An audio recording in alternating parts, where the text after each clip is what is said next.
بسم الله الرحمن الرحيم. الحمد لله رب العالمين، والصلاة والسلام على أشرف الأنبياء والمرسلين وعلى آله وصحبه أجمعين وعلى من اتبعهم بإحسان إلى يوم الدين. أعوذ بالله من الشيطان الرجيم. قل لن يصيبنا إلا ما كتب الله لنا هو مولانا وعلى الله فليتوكل المتوكلون. صدق اللہ العظیم. ہم سب بڑے اہم اور مبارک ایام میں اپنی زندگی گزار رہے ہیں. مبارک ساعتیں، ہمیں ان اوقات کی قدر کرنا چاہیے. اس میں ہمیں خوب دعائیں کرنا چاہیے، خوب تلاوت کرنا چاہیے، قرآن پاک پر غور و فکر کرنا چاہیے، اور جو بھی ہم سے نیکیاں ہو سکتی ہیں ہم کو خوب سے خوب کرنے کی کوشش کرتے رہنا چاہیے. پھر ہمیں اپنی دعاؤں میں اس ملک کی امن اور سلامتی، نہ صرف یہ کہ یہ ملک بلکہ جہاں بھی مسلمان پریشان ہیں، چاہے وہ مسلم ملک ہو چاہے غیر مسلم ملک ہو، ہر جگہ امن سلامتی کی ہمیں دعا بھی کرنا چاہیے. موجودہ جو حالات ہیں وہ ہم سب سے پوشیدہ نہیں ہیں، ہم سب جانتے ہیں. تکلیف دہ صورتحال ہے، اضطراب کا شکار ہیں ہم سب. لیکن ان حالات میں، اس صورتحال میں ہمارا کیا رویہ ہونا چاہیے، یہ بہت اہم سوال ہے. اہم سوال یہ نہیں ہے کہ یہ حالات کس نے پیدا کیے، یہ حالات کیوں پیدا ہوئے، اور یہ حالات کیسے سدھر سکتے ہیں، یہ اہم سوال نہیں ہے. اہم سوال یہ ہے کہ ان حالات میں ہمارا اور آپ کا رویہ کیا ہونا چاہیے، ایک ایمان والے کا رویہ کیا ہونا چاہیے. ان حالات میں ظاہر بات ہے کہ یہ جو ہمارے اور آپ کے سامنے حالات آئے ہیں، اس طرح کے حالات ماضی میں بھی آئے ہیں اور اس سے خراب حالات آئے ہیں. اللہ تبارک و تعالیٰ نے ہمارے اور آپ کے لیے واضح تعلیمات بیان کی ہیں. اسلامی تعلیمات ہم کو ملتی ہیں کہ ان حالات میں ہم کیا کر سکتے ہیں، اور ماضی میں ہمارے بزرگوں نے، امت مسلمہ نے جب ان کے اوپر یہ حالات پڑھے تو انہوں نے کیا کیا. سب سے پہلی اور بنیادی جو چیز ہے عزیزان محترم وہ یہ ہے کہ ان حالات میں ہمیں اللہ تبارک و تعالیٰ کی معیت کا احساس اور شعور اپنے اندر تازہ رکھنا ہے، اس کو زندہ رکھنا ہے. وَهُوَ مَعَكُمْ أَيْنَمَا كُنْتُمْ، کہ اللہ تبارک و تعالیٰ فرماتے ہیں کہ تم جہاں بھی ہوگے، جس حالت میں بھی ہوگے، جس سچویشن میں بھی ہوگے، ہم تمہارے ساتھ ہیں. وَهُوَ مَعَكُمْ أَيْنَمَا كُنْتُمْ. یہ جو یقین ہے تو انسان اور ایک اہل ایمان خاص کر کے جہاں کہیں بھی ہوتا ہے وہ ان حالات سے پریشان نہیں ہوتا. ہمیں اللہ سے غافل نہیں ہونا ہے، ہمیں ہر حال میں اللہ کو یاد رکھنا ہے، ذکر کے ذریعے سے، استغفار کے ذریعے سے، اس کی حمد و ثنا بیان کرتے ہوئے.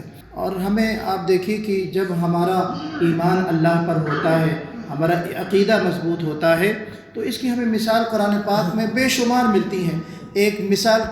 صرف ایک مثال میں حضرت موسیٰ علیہ السلام کی دوں گا کہ موسیٰ علیہ السلام اور ان کی قوم، سامنے سمندر ہے، کوئی راستہ نہیں، اور پیچھے دشمن کی، فرعون کی پوری لمبی چوڑی فوج ہے، کوئی راستہ نہیں. بنی اسرائیل ویسے ہی کمزور ایمان والے تھے. انا لمدرکون، ہم تو پکڑ لیے گئے، ہم تو دھر لیے گئے.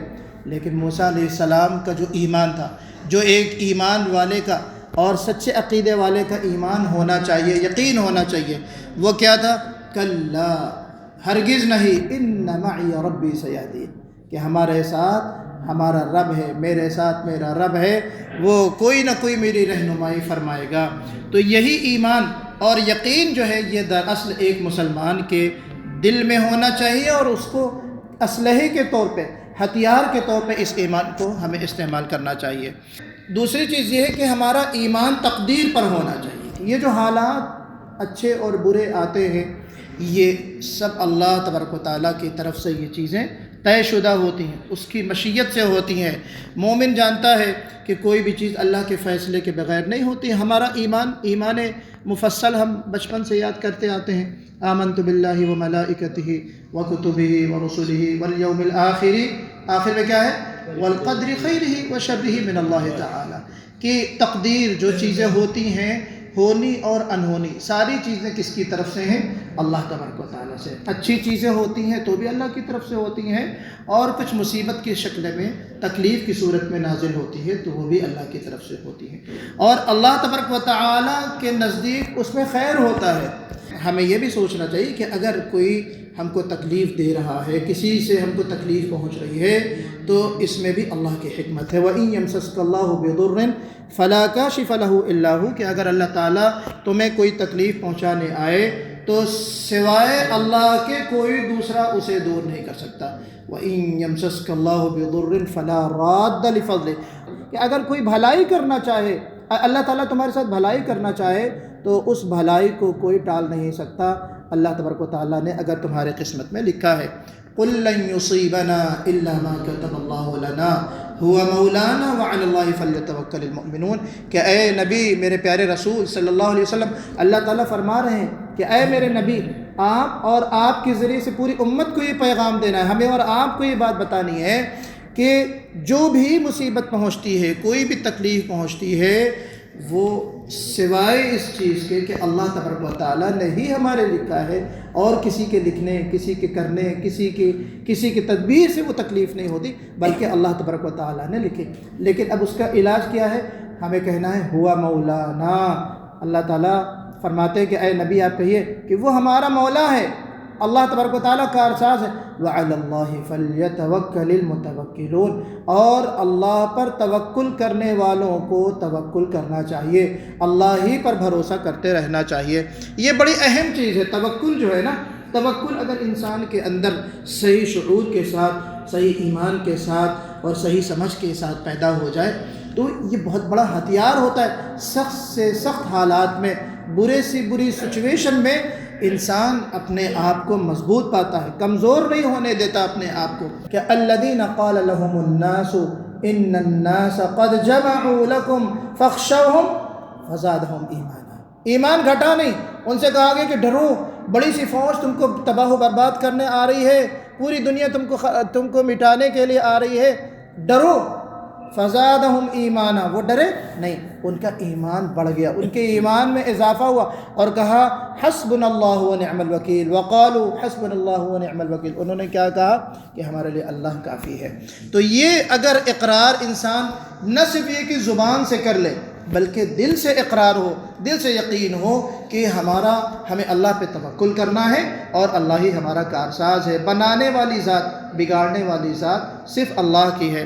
تو فانقلبوا بنعمت من اللہ وفضل لم یمسسہم سوء. تو قرآن پاک خود اسی آیت کے آخر میں کہتا ہے کہ جب اس توکل کے ساتھ وہ میدان میں اترے، اللہ پر بھروسہ کرتے ہوئے اترے، تو پھر وہ کس حالت پہ اور کس کیفیت کے ساتھ واپس آئے؟ اللہ کے فضل کے ساتھ، اللہ کی نعمت کے ساتھ وہ لوٹ کر آئے. لم یمسسہم سوء، ان کو کسی چیز نے تکلیف نہیں پہنچائی. تو عزیزان محترم، یہ جو چیزیں ہیں ہمیں ان کا خیال کرنا ہے. اپنے ایمان کے لیے ہمیں کوشش بھی کرنا ہے، اپنے خود یقین کی کیفیت پیدا کرنا ہے، اور اللہ سے دعا بھی کرنا ہے، یا اللہ یہ یقین کی کیفیت میرے دل میں پیدا ہو جائے، آپ کی خشیت میرے دل میں پیدا ہو جائے، تب ایمان اور توکل کا جو تقاضا ہے وہ میرے اندر پیدا ہو جائے. یہ بھی ہمیں اللہ سے مانگنا ہے، اللہ سے دعا کرنا ہے. اور پھر اسی ضمن میں عزیزان محترم، ان حالات کی روشنی میں ہمیں افواہوں سے بچنے کی بہت سخت تاکید کی جاتی ہے. ہم اپنے بزرگوں سے اور اپنے بڑوں سے بھی ہم سنتے ہیں، اور خود قرآنی تعلیمات بھی یہی ہے کہ بحران کے وقت، آزمائش کے وقت، اور اس طرح کے جو جنگی حالات ہوتے ہیں، ان حالات میں افواہیں بہت پھیلائی جاتی ہیں. دشمن کی طرف سے خوف و ہراس پیدا کرنے کے لیے افواہیں پھیلائی جاتی ہیں. قرآن پاک میں کہا گیا کہ جو منافقین تھے، منافقین کی جو صفت بیان ہوئی کہ وَإِذَا جَاءَهُمْ أَمْرٌ مِّنَ الْأَمْنِ أَوِ الْخَوْفِ أَذَاعُوا بِهِ، کہ جب منافقین کے پاس جب کوئی خوف کی خبر آ جائے، کوئی ہراسمنٹ کی خبر آ جائے، اللہ کسی تحقیق کے اس کو پھیلا دیتے تھے. اذاعوا بہ، اس کو پھیلا دیتے تھے، اس کو نشر کر دیتے تھے. اس سے اللہ تبارک و تعالیٰ نے منع فرمایا، یا ایھا الذین آمنوا ان جاءکم فاسق بنبأ فتبینوا ان تصیبوا، کہ اگر تمہارے پاس کوئی فاسق شخص خبر لے کر آتا ہے تو پھر اس کی تحقیق کرو. تو اس کے اوپر، اس خبر کے اوپر جو ہے تم اس یقین مت کرو، بلکہ اس کی تحقیق کرو. ان جاءکم فاسق بنبأ فتبینوا ان تصیبوا قوما بجہالۃ، کہیں ایسا نہ ہو کہ اس خبر کو تم یقین کر لو، دوسروں تک پھیلا دو، تو تم جہالت کی وجہ سے، نادانی کی وجہ سے کیا کر بیٹھو، تم ایک مصیبت میں مبتلا ہو جاؤ۔ تو ہمیں اس کا بھی خیال کرنا ہے۔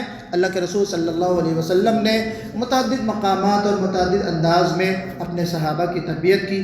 اس ناحیت سے ایک مرتبہ فرمایا کہ کفا بالمرء کذبا ان یحدث بکل ما سمع، کہ آدمی کے جھوٹا ہونے کے لیے اتنا کافی ہے کہ وہ کسی بھی بات کو سنے بلا تحقیق کے اس کو آگے فارورڈ کر دے۔ آج کل سوشل میڈیا کا زمانہ ہے، واٹس ایپ ہے، فیس بک ہے، ہم ایک کلک سے ہزاروں لوگوں تک کوئی خبر پہنچا دیتے ہیں۔ آج کل آسان ہے، پہلے کے زمانے میں تار اور آپ کو لیٹر لے کے نہیں جانا ہوتا ہے، بلکہ ایک کلک سے ہزاروں لوگ وہ چیز جان جاتے ہیں۔ تو آپ کو اس کا حساب رکھنا ہے، نہ آپ اپنی زبان سے کوئی بات ایسی پہنچائیے کہ آپ کی بات سے دوسرے لوگوں کے اندر خوف پیدا ہو، بے اطمینانی کی کیفیت پیدا ہو، انتشار کی کیفیت پیدا ہو۔ یہ چیز آپ کے نامہ اعمال میں لکھ لی جائے گی اگر ہم کوئی چیز بغیر تحقیق کے فارورڈ کرتے ہیں۔ اسی کو قرآن پاک کہتا ہے کہ انسان جو بات بھی منہ سے نکالتا ہے اس کا ایک نگہبان، جو لکھنے والے فرشتے ہوتے ہیں ہمارے دائیں اور بازوں، وہ لکھ لیتے ہیں کرامن کاتبین، اور قیامت کے دن اس ایک ایک لفظ کا ہمیں حساب دینا ہے۔ ما یلفظ من قول الا لدیہ رقیب عتید۔ دوسری جگہ کیا فرمایا کہ ولا تقف ما لیس لک بہ علم ان السمع والبصر والفؤاد کل اولئک کان عنہ مسئولا، کہ جس چیز کا تمہیں علم نہ ہو اس کے پیچھے مت پڑو۔ کیوں تحقیق کر رہے ہو؟ فلاں نے کس کو مارا، فلاں نے کیا ہوا، وہ میزائل کہاں گری، اس کے کیا ہوئے، اس کی فوٹوز لے کے ہم جو سوشل میڈیا پہ جا رہے ہیں، یہ لوگ ایسے بھاگے۔ ضرورت کیا ہے میرے بھائی؟ اللہ کی پناہ مانگو، اللہ سے استغفار کرو، یہ طریقہ ہونا چاہیے۔ بلکہ یہاں تو قانون ہے، آپ کو میں بتاتا چلوں کہ یہاں پہ کئی لوگ، تقریباً 100 سے زائد لوگوں کو گرفتار کیا، ابھی کل پرسوں کی خبر ہے اس بات پہ کہ 194 لوگ، جی 194 لوگوں کو صرف اس وجہ سے گرفتار کیا گیا ہے کہ میزائل کے جو ٹکڑے گرے ہیں، انسسٹ کیے ہوئے، جو پیسز آتے ہیں نیچے، وہ آتے ہیں ڈیفیوز کیے ہوئے، ان کی فوٹو لے رہے ہیں، آپ بھیج رہے ہیں سوشل میڈیا پہ۔ کوئی عمارت ڈیمیج ہوئی، اس کی فوٹو آپ لے رہے ہیں۔ تو اس طرح کی چیز غیر اخلاقی بھی ہے اور اس ملک کے لحاظ سے غیر قانونی بھی ہے۔ تو ہمیں اس کا احتیاط کرنا ہے کہ ہمارے آخرت بھی اس سے بگڑ رہی ہے، اور قطر کے قانون کے لحاظ سے بھی یہ جرم ہے، ہمیں اس سے بچنا چاہیے۔ تو اسی لیے قرآن کہتا ہے کہ جس چیز کا تمہیں علم نہ ہو، تحقیق نہ ہو، اس کے پیچھے مت پڑو۔ ان السمع، یہ جو تمہارے کان ہے، والبصر، تمہاری آنکھیں ہیں، والفؤاد، اور یہ جو دل ہے، دل کے جو انٹینشن ہوتے ہیں، یہ بھی اللہ کے ہاں لکھے جاتے ہیں۔ یہ نہیں کہ ہم خالی سن رہے ہیں غلط چیز، ہم غلط چیز زبان سے بول رہے ہیں، غلط چیز آنکھوں سے دیکھ رہے ہیں، بلکہ ہمارے دل میں جو کیفیت پیدا ہوتی ہے، بے یقینی کی کیفیت، اللہ پہ ایمان کمزور ہمارا ہوتا ہے، یہ تمام چیزیں اللہ کے ہاں اس سے پوچھ ہوگی، اور اللہ کے ہاں اس کی مسئولیت، آپ کو اس کا جواب دہی ہونی ہے۔ اللہ کے رسول صلی اللہ علیہ وسلم کی بڑی پیاری حدیث ہے کہ من کان یؤمن باللہ والیوم الآخر فلیقل خیرا او لیصمت، کہ اللہ کے رسول صلی اللہ علیہ وسلم فرمایا کہ جو اللہ اور آخرت کے دن پر ایمان رکھتا ہے اسے چاہیے کہ اچھی بات کہے یا خاموش رہے۔ اگر آپ سے کوئی سوال کیا جا رہا ہے، آپ کو نہیں پتہ، ہمارے بڑے اکابرین محدثین کے بارے میں آتا ہے، امام مالک کے بارے میں غالباً آتا ہے کہ 1/3 سوالوں کے جوابات انہوں نے کہا لا اعلم، لا ادری، مجھے نہیں پتہ۔ تو یہ دیکھیے ہمیں جو طریقہ بتایا گیا کہ جس چیز کے بارے میں ہمیں وثوق کے ساتھ پتہ ہے، تحقیق کے ساتھ پتہ ہے، ہمیں اس پہ اپنی زبان کھولنا چاہیے، ورنہ کیا ہے، اللہ کے نبی صلی اللہ علیہ وسلم فرماتے ہیں کہ ہمیں خاموش رہنا چاہیے۔ تو ہمیں ایسے حالات میں 2-3 چیزوں کا اہتمام کرنا چاہیے۔ پہلے تو یہ ہے کہ ہم ذکر الہی کی ہم کثرت کریں، الذین آمنوا وتطمئن قلوبہم بذکر اللہ، کہ ہم جو ایمان والے لوگ ہیں، ان حالات میں پینک جو کنڈیشن ہوتی ہے، تکلیف دہ صورتحال ہے، ہم اس میں اللہ کو کثرت سے یاد کرنے والے بنے۔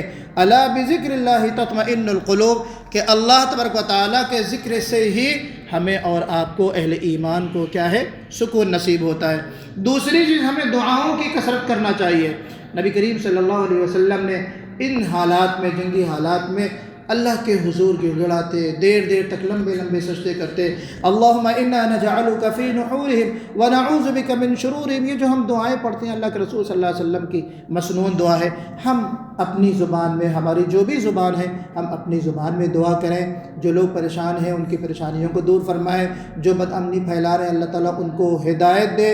تو جو مسنون دعائیں ہیں وہ بھی ہمیں پڑھنا چاہیے، اور جو ہمیں اپنی زبان میں ہم جو دعائیں مانگ سکتی ہیں ان کا بھی ہمیں اہتمام کرنا چاہیے۔ قرآن پاک کی تلاوت، خاص کر کے رمضان شہر القرآن، میں اس سے پہلے کہہ چکا ہوں کہ رمضان شہر القرآن ہے، ہمیں اس کا اہتمام کرنا چاہیے، قرآن کو کثرت سے پڑھنا چاہیے، تھوڑا سا حصہ قرآن پاک پر غور و فکر کرنے کی کوشش کرنا چاہیے۔ اور پھر اس ماہ کو شہر المواسات کہا گیا، غمگساری کا مہینہ ہے، ایک دوسرے کی فکر کرنے کا مہینہ ہے، شہر المواسات ہے، ہمیں دوسروں کی بھی فکر کرنا ہے، آس پاس لوگ ہمارے وطن میں ہوں چاہے یہاں رہ رہے ہوں، ہمیں ان کی بھی فکر کرنا ہے، فلاں نے افطار کیا نہیں، سحری کیا یا نہیں، اس کے حالات کیسے ہیں، اس کی سچویشن کیسی ہے۔ سفید پوش ایسے لوگ ہیں جو ہاتھ نہیں پھیلا سکتے آپ کے سامنے، تو ہمیں اپنے معاشرے میں ایسے لوگوں کو تلاش کرنا ہے، ان کی فکر کرنا ہے۔ یہ ہے رمضان کا پیغام، یہ ہے تقویٰ کا مہینہ، یہ ہے قرآن کا مہینہ، صرف بھوکے پیاسے رہ جانے کا مہینہ نہیں ہے، ہمیں اپنی تربیت کرنا ہے ہر لحاظ سے، ظاہری طور سے بھی تربیت کرنا ہے، اندرونی طور سے بھی کرنا ہے، اپنے جسم کو بھی مضبوط کرنا ہے، اپنے ایمان اور اپنے دل کو بھی مضبوط کرنا ہے۔ اللہ تعالی ہمیں کہنے سننے زیادہ عمل کرنے کی توفیق عطا فرمائے۔ اقول قولی ھذا فاستغفر اللہ لی ولکم اجمعین واستغفروہ انہ هو الغفور الرحیم، وآخر دعوانا الحمد للہ رب العالمین۔